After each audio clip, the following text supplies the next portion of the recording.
Jemaat terkasih, selamat beribadah bagi kita sekalian. Bersyukur hari ini kita masih diberi kesempatan untuk menikmati persekutuan bersama Kristus melalui ibadah keluarga saat ini. Mari persiapkan hati untuk masuk ke dalam kekudusan Allah. Mari bersaat teduh.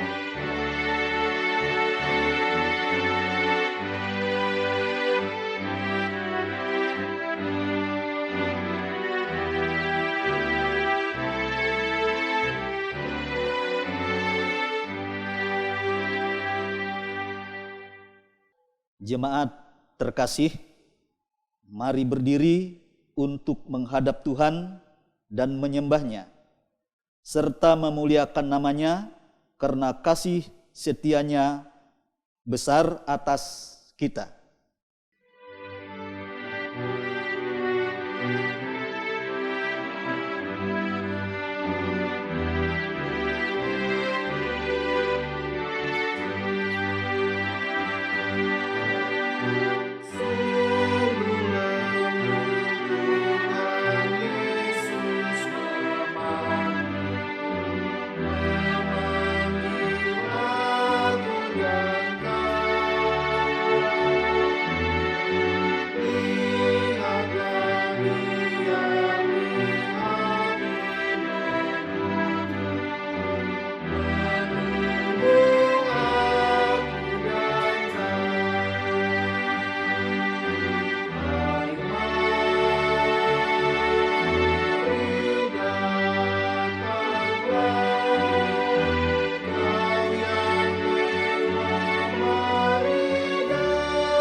Mari berdoa. Bapa yang baik, kami bersyukur sebab kasih-Mu senantiasa melengkapi dan menyertai hidup kami. Oleh kasih-Mu kami merasakan kedamaian, kendati realita hidup tidak seimbang. Namun apapun yang terjadi, Engkau adalah Bapa yang setia. Kami mohon ampun ya Bapa akan dosa dan pelanggaran yang kami lakukan terhadap-Mu. dan sesama kami. Saat ini bersama dengan keluarga di rumah kami masing-masing, hendaklah menjumpai Tuhan melalui ibadah keluarga online saat ini.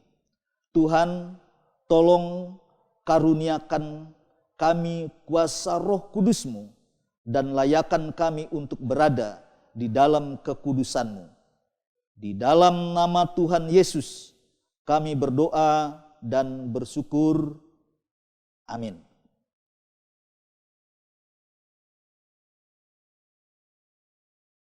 Mazmur pujian, Mazmur 9 ayat 12 sampai 15. Mazmur pasal 9 ayat 12 sampai 15 yang menyatakan, bermazmurlah bagi Tuhan yang bersemayam di Sion. Beritakanlah perbuatannya di antara bangsa-bangsa.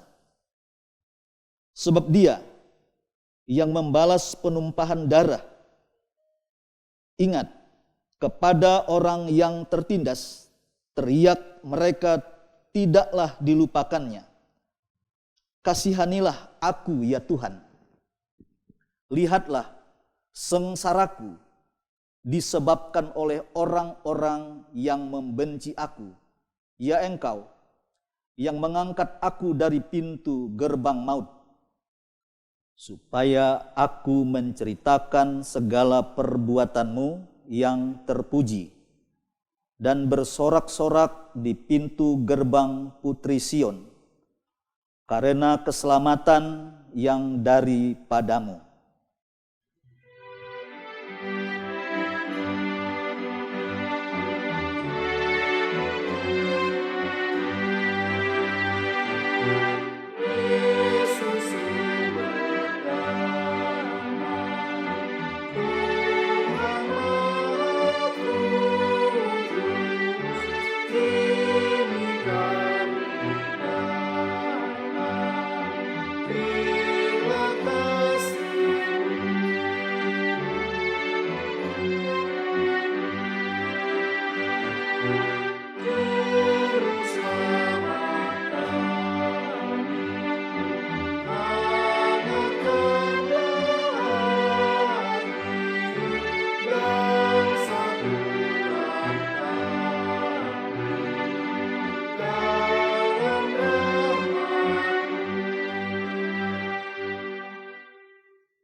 Jemaat terkasih, mari persiapkan hati, kita akan masuk dalam pemberitaan firman Tuhan, mari kita berdoa.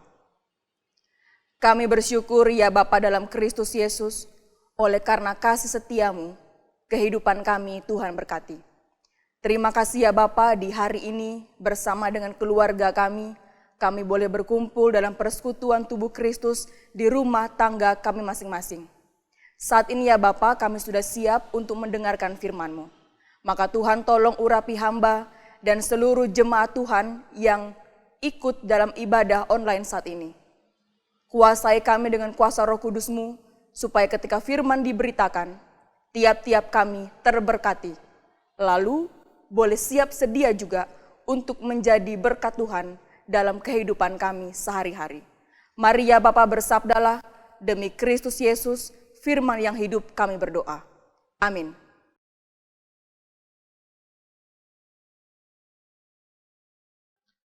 Bacaan Alkitab hari ini dari kitab Hosea pasal 11 ayat 5 sampai 7.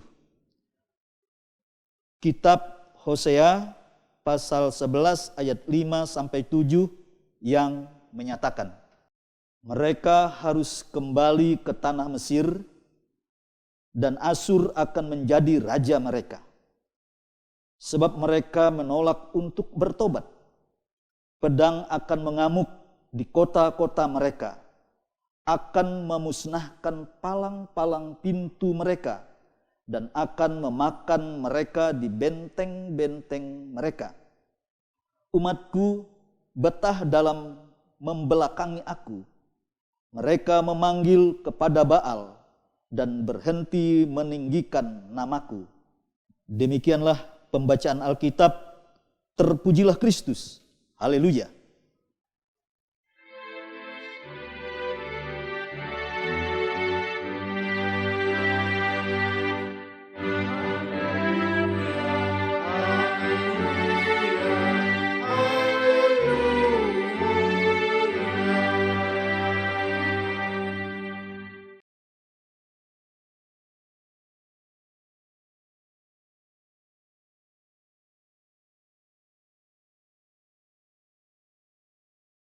Shalom Bapak Ibu yang diberkati Tuhan, kiranya kita di rumah bersama dengan keluarga atau barangkali kita yang seorang diri di rumah senantiasa sehat diberkati oleh Tuhan. Bapak Ibu yang diberkati Tuhan, bacaan hari ini dari kitab Hosea. Siapa ini Hosea? Kalau kita lihat di pasal 1 ayat 1, kita menemukan sedikit informasi tentang Hosea. Dikatakan di sana Hosea ini adalah putra Beeri. Tetapi tidak dijelaskan secara rinci mengenai latar belakang keluarga Hosea dan juga kehidupan sosialnya. Nama Hosea ini dalam bahasa Ibrani berarti keselamatan ada pada Tuhan atau Tuhan adalah keselamatan. Nah, Bapak Ibu, hanya Hosea dan Amos yang seluruh beritanya dialamatkan kepada kerajaan utara dan menubuatkan kebinasaan yang akan datang kepada utara. Kalau berbicara tentang utara, itu berarti berbicara tentang Israel utara.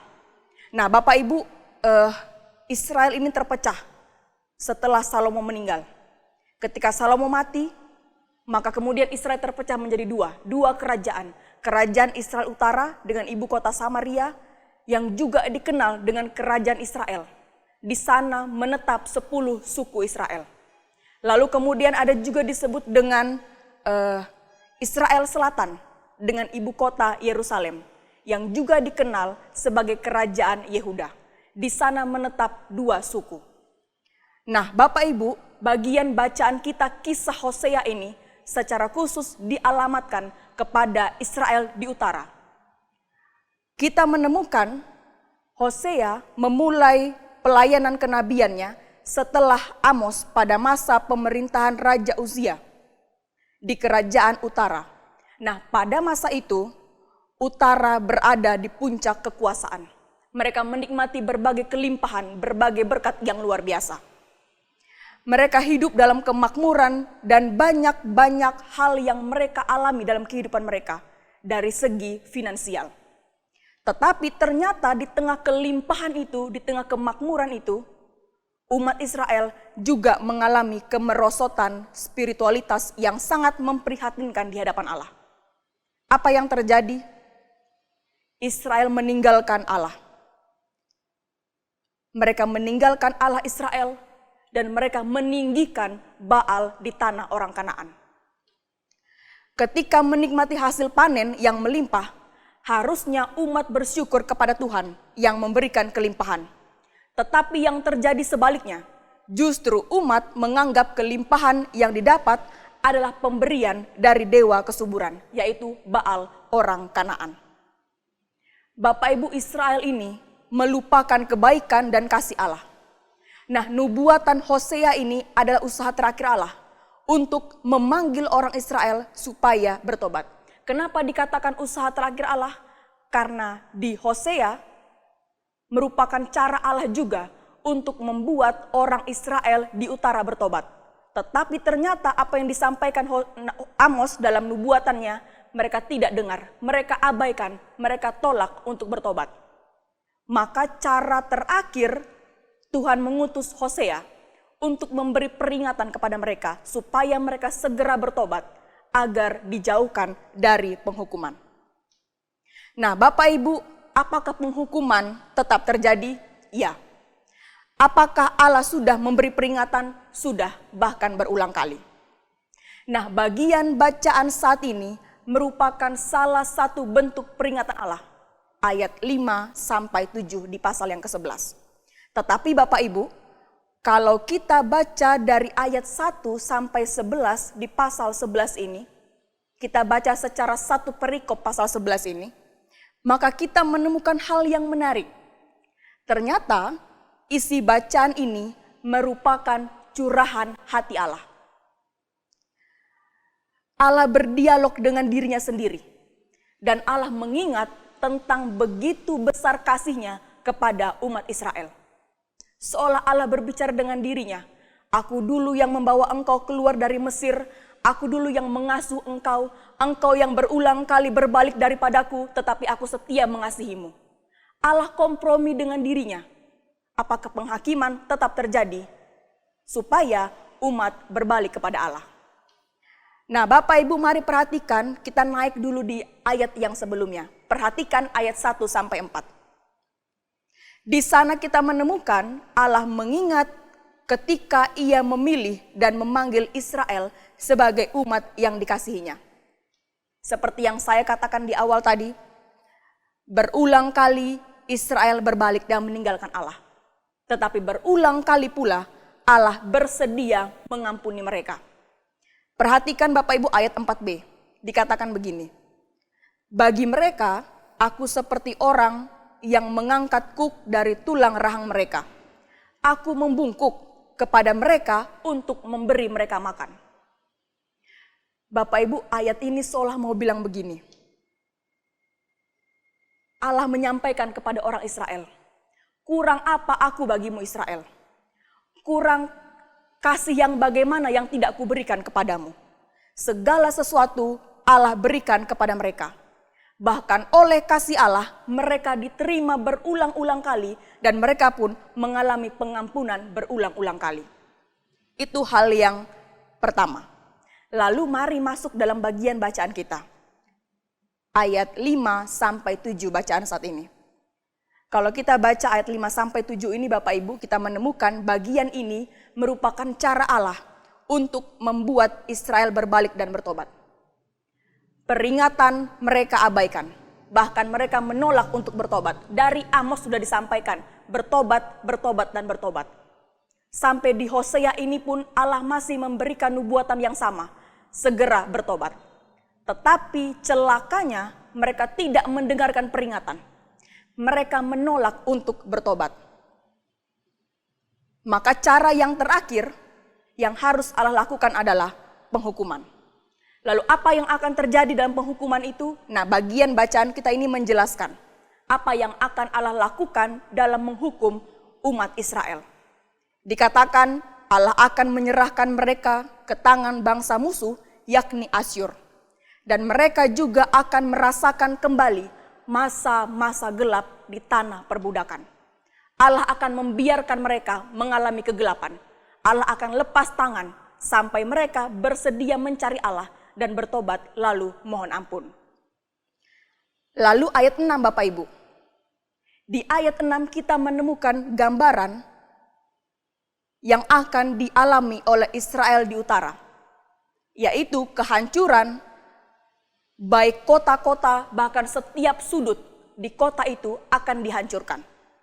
Kota-kota akan dimusnahkan, bahkan dikatakan palang-palang pintu, benteng, dan tembok yang merupakan simbol atau identitas sebuah bangsa, itu akan dihancurkan dan dipermalukan oleh Allah melalui bangsa musuh mereka. Akibat kebebalan Israel membuat mereka lupa akan pengalaman bersama Allah yang penuh kasih, sekaligus Allah yang menghukum. Allah sangat membenci ketidaksetiaan. Israel harusnya ingat itu, karena berbagai pengalaman mereka bersama dengan Allah, mereka menyaksikan secara langsung tentang Allah yang penuh kasih, tetapi juga Allah yang tidak kompromi dengan dosa. Tapi karena dasar Israel ini bebal, berulang kali diingatkan, tetapi juga tidak mau mendengarkan. Karena Allah yang tidak menyukai ketidaksetiaan, maka mau tidak mau, mereka harus mendapatkan penghukuman. Bapak Ibu, kasih Allah ini memang benar tidak terbatas. Saking tidak terbatasnya, cara menghukum harus Allah pakai untuk membuat setiap orang yang ia selamatkan itu tidak lepas dari karya keselamatannya. Dan inilah juga yang dilakukan kepada Israel. Agar mereka tidak binasa, Allah harus menghukum mereka supaya mereka sadar, berbalik, bertobat dan mencari Allah, lalu diluputkan dari kebinasaan. Nah Bapak Ibu yang diberkati Tuhan, saya kira demikian firman Tuhan ini ditafsirkan bagi kita sekalian. Lalu bagaimana firman Tuhan ini mau kita kerjakan dalam kehidupan beriman kita sehari-hari? Ada dua hal yang akan kita renungkan bersama. Hal yang pertama Bapak Ibu, penghukuman tidak diberikan Allah tanpa adanya peringatan. Sejengkel-jengkelnya Allah melihat kelakuan Israel, tetapi ia tidak langsung membuat keputusan untuk membinasakan mereka. Padahal Allah punya otoritas untuk melakukan hal tersebut. Tetapi tidak, kasih Allah sangat besar. Kendati Allah punya otoritas, tetapi ia tidak segera membinasakan. Ia memberikan peringatan pertama, kedua, ketiga, dan seterusnya. Baru kemudian penghukuman dilakukan. Nah, hal ini pun yang disampaikan dalam Injil Yohanes pasal 3 ayat 16. Dikatakan begini, karena begitu besar kasih Allah akan dunia ini, sehingga ia telah mengaruniakan anaknya yang tunggal, supaya setiap orang yang percaya kepadanya tidak binasa, melainkan beroleh hidup yang kekal.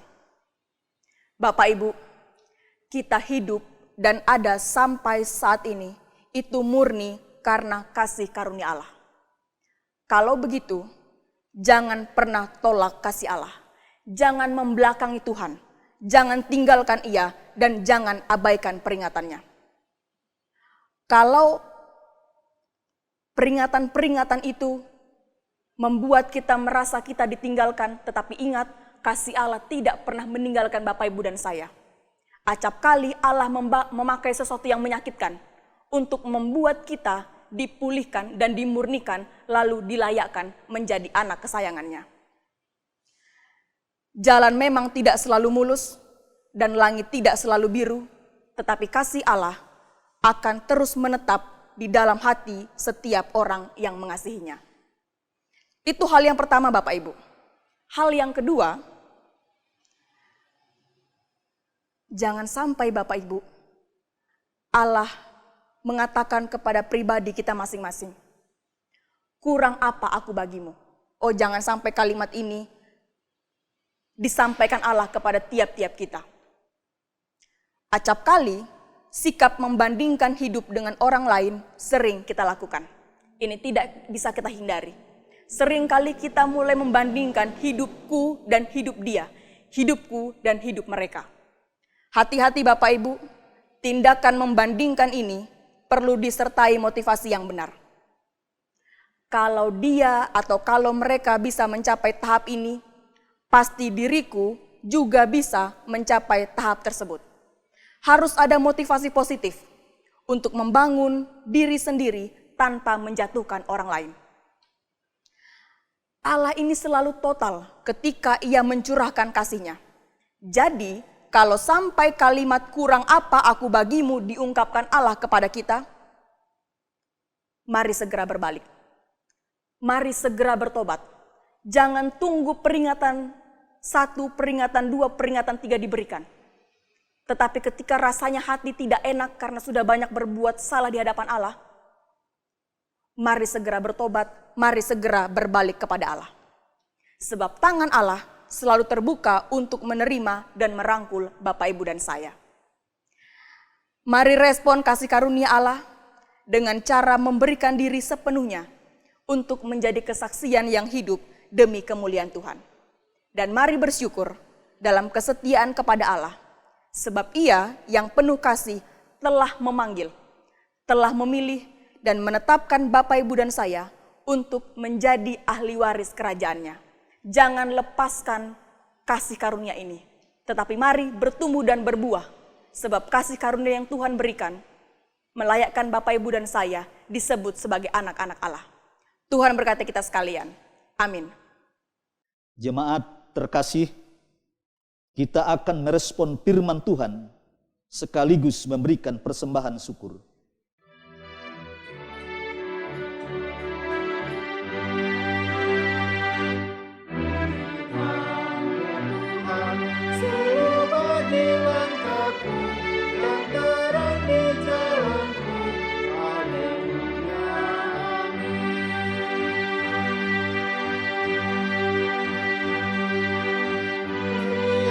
Sampai pada Tuhan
Bapak Ibu yang diberkati Tuhan, mari kita satukan hati, kita masuk dalam doa syafaat, mari kita berdoa. Kami datang merendahkan diri di hadapan-Mu, ya Bapa dalam Kristus Yesus. Terima kasih Tuhan untuk kekuatan kesehatan yang Tuhan anugerahkan. Kami bersyukur firman-Mu pada saat ini menguatkan kami dan mengingatkan kami untuk tidak menolak kasih karunia Allah. Tegur kami ya Bapa, ketika kami jauh dari jalan yang Tuhan tentukan. Ingatkan kami untuk menjadi pribadi-pribadi yang setia, menjadi pekerja-pekerja Allah dalam tindakan kehidupan kami, tutur kata kami di hari-hari kehidupan yang Tuhan karuniakan. Terima kasih ya Bapa di sorga, kami bersyukur untuk setiap hal yang Tuhan berikan kepada kami, baik kekuatan kesehatan, pekerjaan yang Tuhan percayakan, juga berbagai banyak hal yang kami nikmati hingga saat ini. Kami percaya baik di masa jaya kami ataupun di saat kami merasa terpuruk, tangan kasih Tuhan tidak pernah meninggalkan kami. Maka Tuhan tolong berkati setiap orang yang saat ini sedang datang tertunduk di hadapan-Mu. Kami yang menaikkan doa syukur kami yang menaikkan dan menyerukan pergumulan kehidupan kami.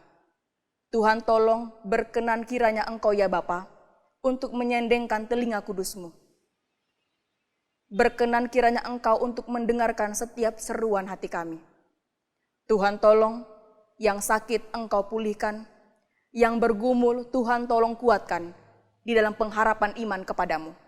Yang bersyukur dan bersuka cita, Tuhan tolong sempurnakan hal tersebut, lalu pakai mereka yang bersyukur ini untuk menjadi alat Tuhan, menyatakan syukur bagi banyak orang. Bapa di sorga, kami juga berdoa untuk rencana-rencana kami memasuki hari-hari yang akan datang. Kami tidak tahu apa yang akan terjadi, tapi kami percaya Tuhan yang memelihara kehidupan kami.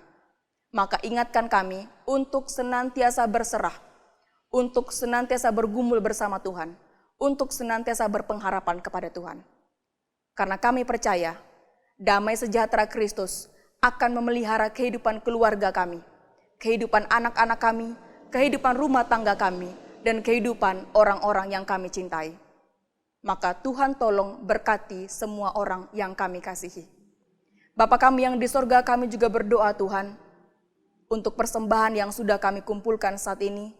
Kami bersyukur Tuhan memberikan kami kemampuan untuk memberikan sebagian yang kami miliki bagi gereja Tuhan untuk dipakai melayani-Mu melalui program-program yang ada. Kiranya apa yang sudah dikumpulkan ini dapat dikelola dengan baik untuk menjadi alat memuliakan nama Tuhan. Kami juga berdoa ya Bapa untuk para pelayan-Mu yang sudah mengambil bagian dalam ibadah keluarga hari ini. Tuhan tolong berkati pelayan liturgis, Tuhan tolong berkati organis, pro kantor, tim multimedia dan sound system, bahkan setiap orang yang memberi diri bekerja di balik layar. Tuhan tolong berkati kehidupan mereka. Kami percaya apa yang kami kerjakan di dalam rumah Tuhan ini tidak pernah berakhir sia-sia, tetapi kehidupan kami dijamin oleh kasih dan anugerah Kristus. Terima kasih ya Bapa di sorga, kami mohon ampun Tuhan akan dosa pelanggaran yang kami lakukan. Layakkan kami untuk terus datang kepadamu, untuk terus berseru, memuji dan memuliakan nama Tuhan. Ini syukur kami ya Bapa, ini permohonan kami demi Kristus Yesus, Tuhan dan Juru Selamat kami yang hidup, yang sudah mengajar kami berdoa bersama. Bapa kami yang di sorga, dikuduskanlah namamu, datanglah kerajaan-Mu, jadilah kehendak-Mu di bumi seperti di sorga. Berikanlah kami pada hari ini makanan kami yang secukupnya, dan ampunilah kami akan kesalahan kami, seperti kami juga mengampuni orang yang bersalah kepada kami. Dan janganlah membawa kami ke dalam pencobaan, tapi lepaskanlah kami daripada yang jahat.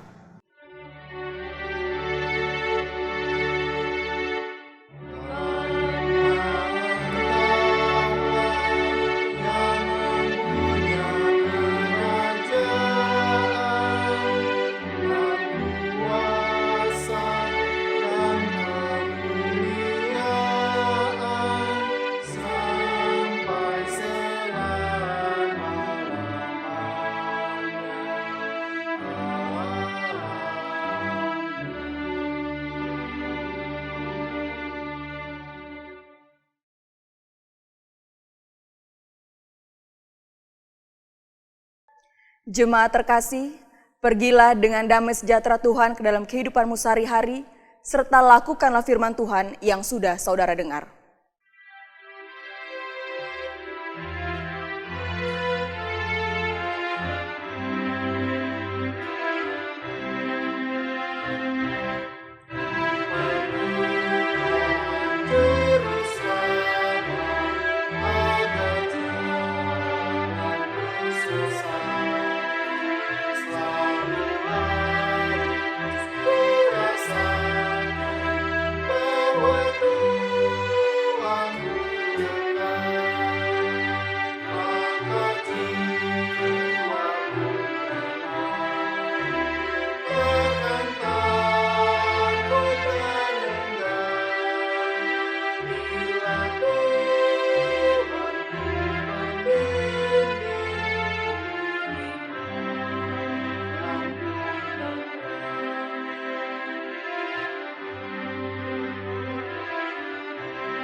Mari arahkan hati serta pikiran kepada Allah dan terimalah berkat-Nya. Tuhan memberkati engkau dan melindungi engkau. Tuhan menyinari engkau dengan wajah-Nya dan memberi engkau kasih karunia. Tuhan menghadapkan wajah-Nya kepadamu dan memberi engkau damai sejahtera.